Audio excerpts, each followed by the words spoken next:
This video is about create, read, update, and delete operations, also known as CRUD operations. Today, we are going to discuss about reading documents from a database. Let's dive in. The read operation in the context of databases involves retrieving and querying documents from a database collection. This allows us to access and view the data stored within the database. The most basic form of the find method in a database allows you to retrieve all documents from a specified collection.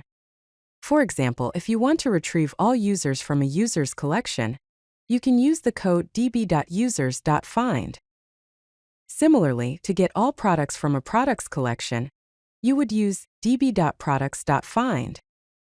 The find method without any arguments returns every document in the specified collection.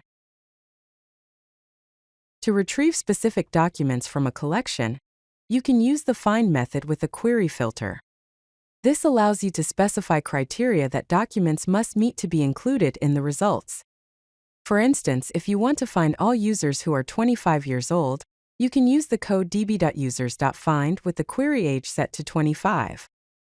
To find all products in the electronics category, you can use db.products.find with category set to electronics. Similarly, to find all orders with the status of shipped, you can use db.orders.find with the status set to shipped. Using query filters enables you to retrieve only the documents that match your desired criteria. Comparison operators allow you to filter documents based on value comparisons. For example, to find all users whose age is greater than 18, you can use the code db.users.find with the condition age $GT18, where $GT stands for greater than.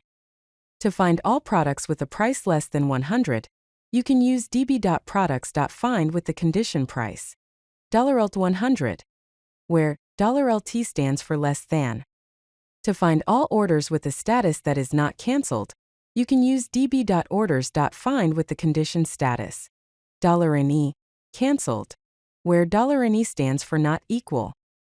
These comparison operators provide flexibility in filtering documents based on specific value ranges and conditions.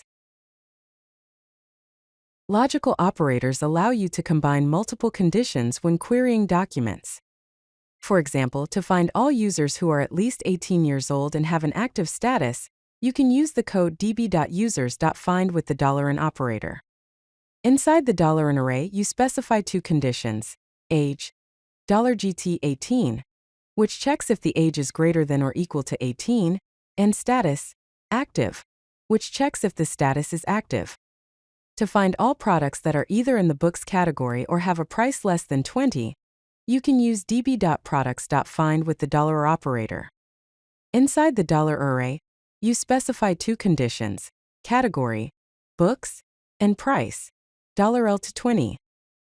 These logical operators enable you to create more complex and precise queries by combining multiple criteria. The findOne method is used to retrieve only the first document that matches the specified criteria. For instance, to find a user with the email address john@email.com, you can use the code db.users.findOne with the condition email, john@email.com.